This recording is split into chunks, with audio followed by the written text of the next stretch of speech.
Welcome back to the Bionicle Inspiration Series, the show where we spotlight MOCs from across the Bionicle community to inspire you. And we always focus on one specific theme, and the theme today is Makuta.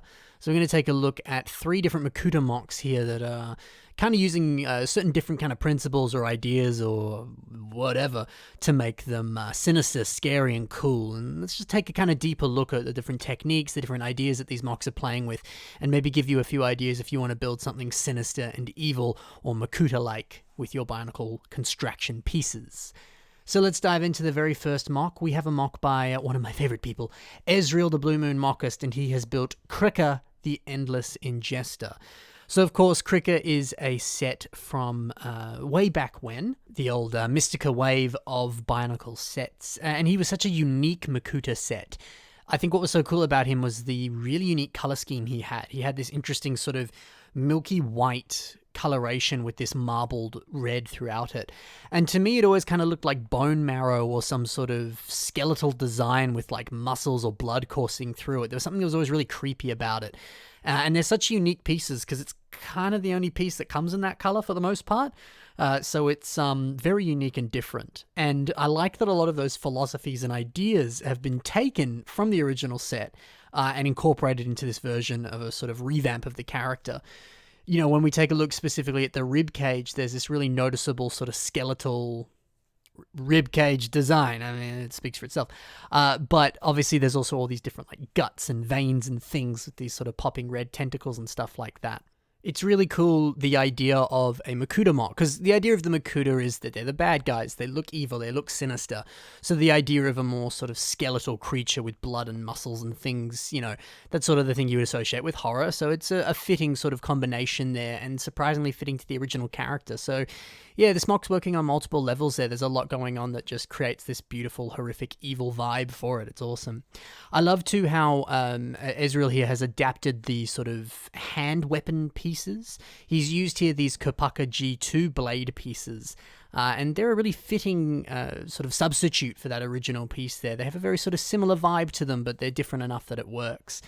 So very, very fitting and very, very cool. It's also lovely to see the mask from Krika rebuilt just using system brick-built pieces like that. It's very, very similar to the original, but it's nice that Ezreal here is able to build it like this so that he doesn't use that original piece and can stick with this sort of, you know, just white and red color scheme instead of that weird funky piece before. And hey, if you're building something like this, definitely play to your strengths. Something that Ezreal he said before, he really likes playing with the more sort of like gore and horror inspired stuff. So by all means, if that's something that you like to do, why not build something like it? Or maybe it's something you haven't dabbled in before, and why not try it, you know? So definitely play to your strengths. If you know what you're good at, definitely build it. Let's move over to another Makuta MOC. This is by Petersheikah, and this is Makuta Kuperix the Subjugator. So I think this is a certainly very different aesthetic to what we saw before. And, you know, if you're trying to emulate bad guys and villains and different things, it's certainly something to consider is to pop over to pop culture or look at movies and TV shows and study the villains or antagonists from those TV shows, whether that's how they move, how they talk, who they are as a person. Maybe you can sort of distill some elements of that into the MOC, but also definitely pay attention to the physicality of them, what they look like, the armor or clothing that they might wear, and just, I don't know, whatever physical attributes that they have. Something that I don't know was if it was the sort of the direct inspiration behind this, but it's something that my Marvel-focused mind certainly sees, is this sort of bulkier, sturdier, brawler kind of look to this character. Seems, you know, to resemble at least the look of Wilson Fisk, the Kingpin from, you know, Marvel Comics and the Netflix show and all that sort of stuff. So in that sense, I love it. You know, what we saw before was a very stripped back, skinny, skeletal design, whereas this here is this sort of, you know, sort of larger character here that would certainly have more, you know, muscle and could just probably punch you and knock you out versus the Makuta we saw before, which would probably stab you to death sort of thing. So 2 different ways of approaching a sinister, evil character, but both have very strong merit and work just as well. So look to your pop culture, look to different body types and stuff like that. There's certainly a lot you can take from there, and I really, really like that. I also really like the mask here. This is a custom mask. It said in the description here on Flickr that this is a great mask of elemental energy by the amazing K-Hing K. So definitely head over to Flickr there and maybe you can learn a little bit more about that there. But awesome mask. I love seeing people play with custom masks and things like that, because as good as the original ones are, it can be fun to play with a custom one like this, and you can get some from like Shapeways and other different websites and different things there, so certainly something to consider. I love this leg design too, the fact that he's used this mask here from Mantax from the Baraki wave of Bionicle. Just, I don't know, flipping it upside down like that, it works very nicely as sort of leg armor, but I love how those two claws are kind of coming up as this sort of knee design, and how that's kind of mirrored on the foot, using those two sort of larger tail pieces there, or kind of tusk or claw pieces there.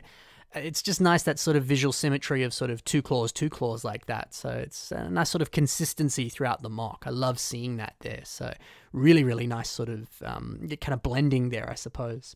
I love too the sort of shaping on the torso here, using again some pieces from Mantax, and then this awesome mask here from a different Matoran set here. It's awesome. It's cool because those two pieces had that awesome sort of marbled silver and black color scheme to them, so it's nice to pair them together because it works. But it's even nicer to see how they just perfectly complement each other and fill in the gaps when they're placed in that way. So that's awesome. Definitely play around with your pieces like that and see how they can kind of interact in certain ways or fill in the gaps in between the spaces and things, because you can get something like this where you get this beautiful sort of seamless shaping and transition between parts, and it just looks magnificent. It's awesome.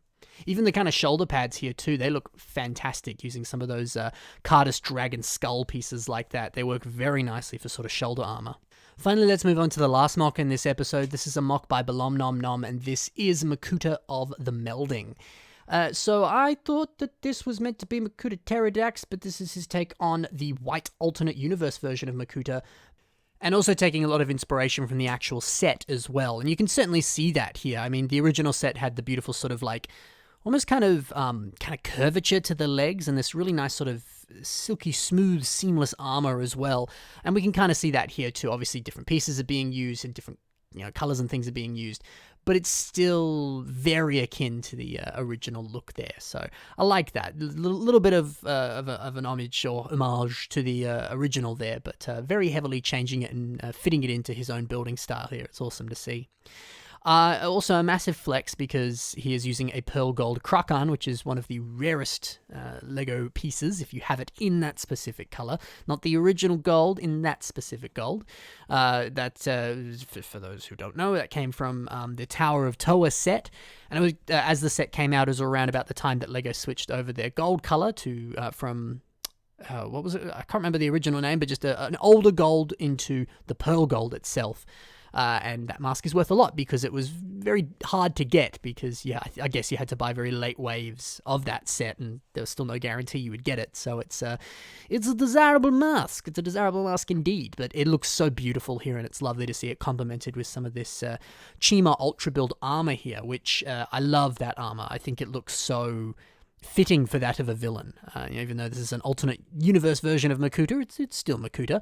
There's something about it that looks so sort of regal and fancy, and it's that like kind of Count Dooku look where it's like, I'm a quite distinguished gentleman. I have very fancy clothing, and I look very presentable and nice, and yeah, I could probably stab you to death, but I'm probably going to kill you by insulting you, telling you don't know how to conduct yourself at a dinner party, and then poison your food and kill you, It's that sort of like regal, sort of know-it-all, hubris-filled, ego-filled kind of character that's the evil villain there. It's a nice look, and it's very different from the other two that we saw. So it's nice to see 3 different ways here that you could approach a villain, evil character, and all of them are just so perfect. And I think that really just comes down to the like textures of the armor, the sort of smooth curvature of this. It's nice, It's little stuff that goes on, but it goes a long way and it communicates so much. I love this hammer design as well. The fact that it uses these like larger tooth pieces like this, and it's almost sort of the same design mirrored on both sides. I don't know. It just looks cool. Also, a big old hammer as the weapon for your character. That's pretty cool. That's pretty cool indeed. So yeah, a lot to love about this version of Makuta here. And I like some of these poses where he's holding the Mask of Light there as well. It's just a fun photo, so looks cool. Also, gold and white is a fantastic color scheme, just worth noting as well. So that's it for this Makuta episode of the Bionicle Inspiration series. I hope you very much enjoyed, and hey, stay tuned for more episodes of the Bionicle Inspiration series in the future and other content on this channel, because we post all sorts of good stuff here that helps you with your MOCs, that gets you inspired, and is just some other cool fun stuff that relates to LEGO and everything else. If you'd like to see some of your own MOCs on the Bionicle Inspiration series, you can submit them to the submission email that's on your screen. Send me whatever you think is important in that email, send it my way, and I'll do my best to feature it in a future episode of the Bionicle Inspiration series. Also, if you would be so interested, there are links to my social media in the description below, and there are also links to the MOCs that you saw in today's episode, so be sure to check out some of these builders, see what they've made, and maybe check out some of the other photos and things on their accounts to see what else they've done. Also in the description below is a link to my Patreon, so if you'd like some bonus content from me, like weekly podcasts, Q&A videos, other fun stuff that I like to throw up every now and then, behind-the-scenes content, a link to my private Discord server, a lovely little community over there, all sorts of good, crazy, cool stuff that awaits you for as little as $1 a month. Additionally, if you're interested, there is my P.O. box on the screen right now, so if you're interested in sending anything my way, that is the way that you can do so. Thank you very, very much for listening, you guys. I highly appreciate it. I love you tons. Thank you very much. Happy building. Bye for now.